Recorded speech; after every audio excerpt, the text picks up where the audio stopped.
Hola, bienvenido o bienvenida seas a Noah Study Adu. En esta ocasión les traigo un video informativo donde trato de abarcar los temas más relevantes respecto al coronavirus. Espero que lo disfrutes y que sea de tu agrado.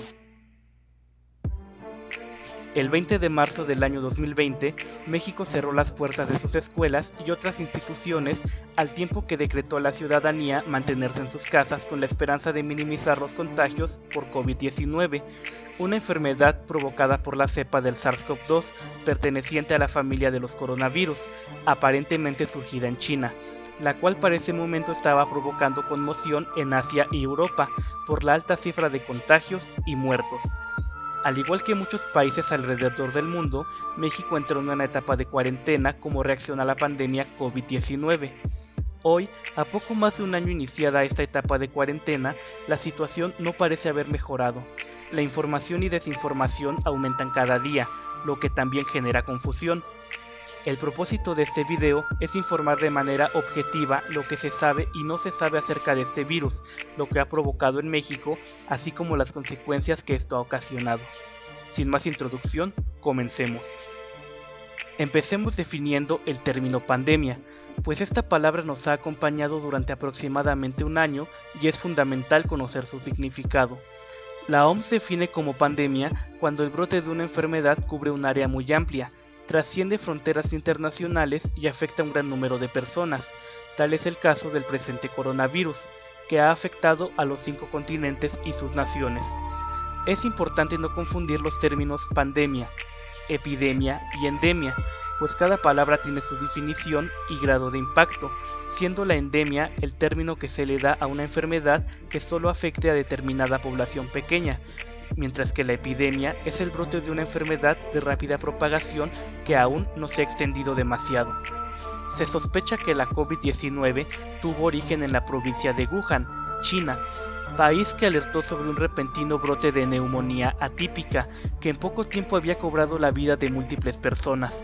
A partir de esta alerta, países aledaños a China y posteriormente Europa y África declararon alerta por pandemia, restringiendo viajes e importaciones del exterior que pudieran propiciar el contagio de esta enfermedad en sus países. Finalmente el virus llegó a América por medio de los barcos que anclan en los principales muelles, llegando al punto en que en menos de 3 meses la enfermedad había llegado ya a cada continente, causando graves síntomas y la muerte en los casos más extremos. Hablemos ahora del SARS-CoV-2. Este virus pertenece a una extensa familia de virus de ácido ribonucleico, ARN, cuyo tamaño oscila entre los 60 a los 180 nanómetros, denominados coronavirus, debido a que están rodeados por proteínas que les permiten adherirse a las células del huésped y le dan aspecto de tener una corona. Estos virus se presentan mayoritariamente en animales, aunque también pueden transmitirse a humanos.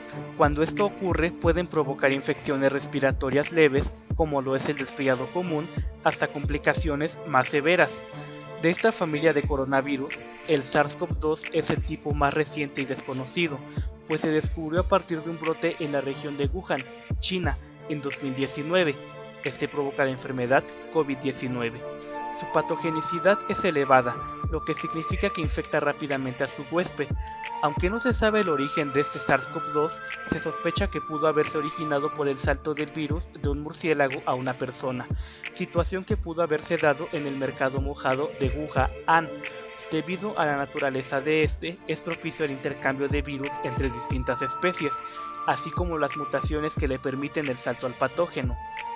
El SARS-CoV-2 es un virus aéreo que puede contraerse de 3 maneras distintas. La primera es por contacto. Ocurre cuando una persona toca una superficie contaminada y posteriormente se talla los ojos, se toca la nariz o la boca, lo que permite el ingreso al virus. Cabe mencionar que debido a la diferencia entre las superficies y sus temperaturas, la supervivencia del virus variará dependiendo de la superficie. Por mencionar algunos ejemplos, en superficies plásticas sobrevive hasta 4 días, mientras que en el cobre unas 4 horas. Por esto es la recomendación de un lavado y desinfección constante de manos. En segundo lugar está el contagio por gotas. Este sucede cuando fluidos de una persona infectada, como la saliva, entran por el orificio oral u orificios nasales de otra persona, y al estas pequeñas gotas de fluido estar infectadas por el virus, entrar en contacto con otra persona sana la infecta rápidamente. Esto es una forma de infección más rápida, pues el patógeno entra directamente al sistema respiratorio. Este contagio sucede comúnmente por estornudos o tos. Por este motivo, se recomienda el uso de cubrebocas o careta. Finalmente está la forma de contagio por respiración del virus, que sucede cuando el virus se adhiere a las partículas de polvo y permanece flotando en el aire hasta que es respirado por una persona. Cabe mencionar que esta es la forma de contagio menos común, pues por el peso del virus este no se puede mantener flotando en el aire y cae al suelo. Debido a esto se recomienda el uso de tapetes sanitizantes, pues al caer el virus al suelo cabe la posibilidad de pisarlo y llevarlo consigo cuando sales a la calle. Este virus es potencialmente contagioso, porque a diferencia de la mayoría de los virus, este también puede infectar a más personas durante su proceso de incubación, el cual varía de 7 días, habiendo casos donde se extiende hasta los 14 días. Como ya mencioné, la COVID-19 es la enfermedad producida por el SARS-CoV-2 en el cuerpo humano. Esta enfermedad es muy variante, teniendo distintos niveles de gravedad. Para fines prácticos, se han dividido en pacientes asintomáticos, pacientes con síntomas leves, pacientes con síntomas severos y finalmente están los pacientes que fallecen a causa de la enfermedad. Los pacientes asintomáticos son personas que, pese a tener el virus en su cuerpo, no presentan síntomas de ningún tipo, lo que no da alerta de ser portadores del virus. Sin embargo, el hecho de que no presenten síntomas no significa que no esté activo el virus. Un paciente asintomático puede contagiar tanto como un paciente que sí presente síntomas. Por este motivo, es también la recomendación del uso de cubrebocas. En caso de portar el virus y ser asintomático, evitarás así contagiar a los demás. Por su parte, los pacientes con síntomas leves presentan un cuadro clínico similar al resfriado común o una leve infección respiratoria. Entre los síntomas que pueden presentarse está la fiebre, el dolor de cabeza, tos, debilidad muscular, cuerpo cortado y escurrimiento nasal. En este caso, los pacientes solo presentan estos síntomas durante algunos días y no habrá necesidad de ser internados ni ser conectados a oxígeno. Los malestares desaparecerán con el pasar de los días y pronto podrán volver a sus rutinas con normalidad, aunque deberán permanecer en aislamiento el tiempo que la autoridad lo indique para prevenir que contagien a otras personas. Se sabe que aproximadamente 1 de cada 5 personas infectadas desarrollará síntomas severos de esta enfermedad. En este caso, los síntomas pasarán de ser los de un resfriado común a una neumonía severa, por lo que el paciente experimentará dolores de pecho, dificultades para respirar, desgarre muscular en el sistema respiratorio y en algunos casos se les puede llegar a cerrar la garganta. Todo esto junto a los síntomas mencionados anteriormente. Cuando se llega a este punto, se debe internar al paciente en una clínica que cuente con los recursos y materiales para tratarlo óptimamente. En caso de no requerir hospitalización, el paciente será tratado en su casa y conectado a un tanque de oxígeno que le permita mantenerse con vida. Finalmente, los pacientes que llegan a morir por esta enfermedad son quienes, a pesar de los esfuerzos y tratamientos médicos y haber sido entubados para permitirles seguir respirando, su cuerpo no soporta la enfermedad y terminan falleciendo. Las causas del deceso varían en cada paciente y pueden no siempre ser las mismas, pero esto lo analizaremos más adelante. Es importante mencionar que según los datos de la OMS, niños y adolescentes presentan la enfermedad con mucha menor frecuencia que los adultos, aunque hasta ahora no se sabe si es porque el virus no se aloja en menores o si la infección es tan pequeña que no puede detectarse. Hablemos ahora de cómo es la infección de este virus en nuestro cuerpo y el proceso que lleva a este hasta una eventual muerte en el peor de los casos. Como ya establecimos, el virus afecta principalmente el sistema respiratorio, por lo que al momento en que infecta a una persona se aferra principalmente a la garganta y tráquea del hospedador, haciendo uso de las proteínas que le dan apariencia de corona. Una vez asentado, el virus comienza a reproducirse enviando su propio material genético a las células cercanas, las cuales al no tener defensas ni información sobre el patógeno, carecen de los medios para defenderse, por lo que sin mucha dificultad y en poco tiempo el virus se multiplica en millones. Al detectar el sistema inmune la anomalía que provoca el virus, comienza a mandar glóbulos blancos a enfrentar la propagación del virus en el resto del sistema y obtener información que le permita al sistema inmune producir anticuerpos que puedan contrarrestar la infección. En esta fase es que se presentan los síntomas leves en la mayoría de los pacientes o no los presentan en el caso de los asintomáticos, por lo que en esos casos el sistema inmune logra controlar al virus en esta primera etapa. Cuando falla la contención en esta fase inicial, el virus accede y ataca los pulmones por medio de la tráquea, dañando los alvéolos pulmonares. Esto provoca que los síntomas se agudicen y el paciente presente problemas para respirar. Como consecuencia de la lucha contra el virus, los glóbulos blancos liberan quimiosinas, glándulas inflamatorias que atacan las células afectadas por el SARS-CoV-2, lo que deja rastros de células muertas y pus. Como consecuencia se da una neumonitis, que termina por agravar al paciente y en este punto es cuando el paciente debe ser internado y o entubado para permitirle seguir viviendo.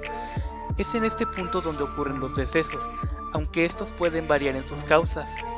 Hay casos donde los pulmones del paciente sufren desgarres por la constante tos que provoca la enfermedad, lo que provoca que eventualmente los pulmones sufran una ruptura que llevarán a la muerte del paciente.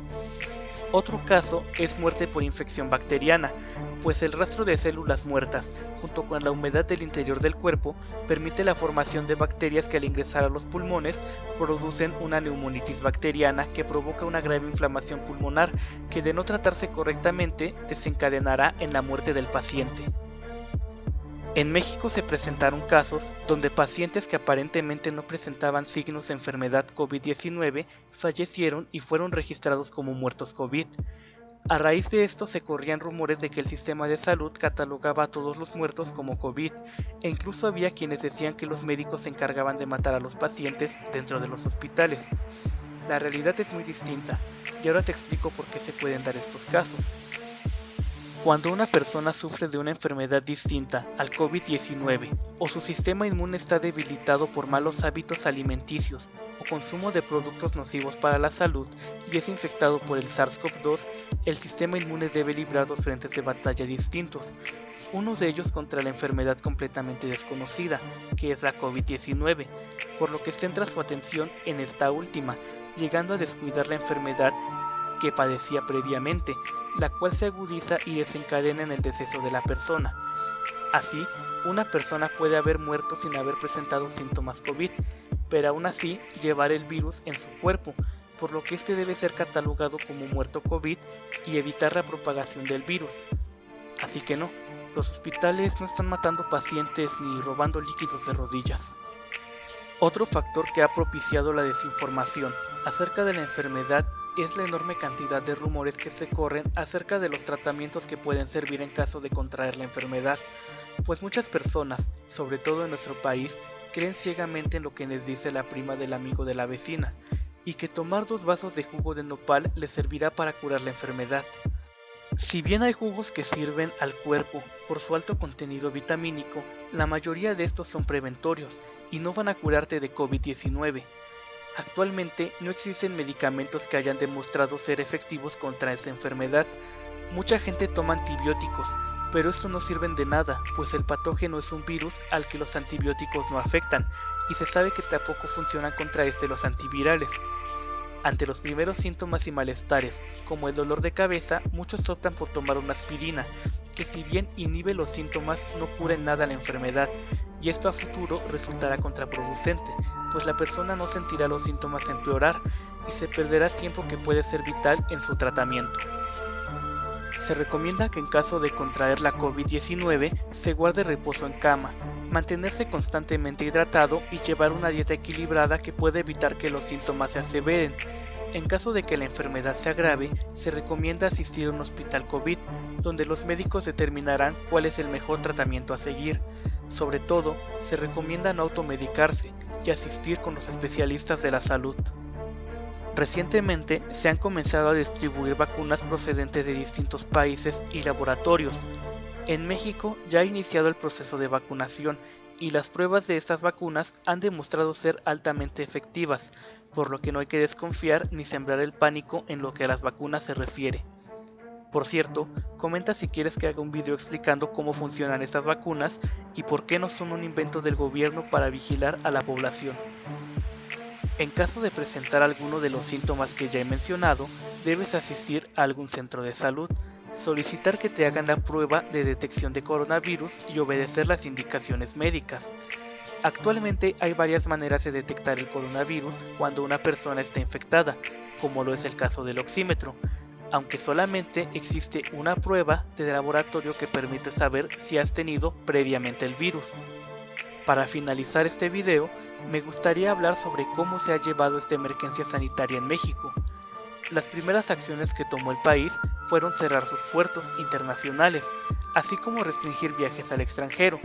Posteriormente se cerraron escuelas y otras instituciones con la finalidad de prevenir contagios y evitar que se saturen las clínicas y hospitales. Esta medida también fue tomada en la mayoría de países del mundo, pues ante una situación sanitaria como la que vivimos actualmente, más que curar la enfermedad, se busca evitar su propagación.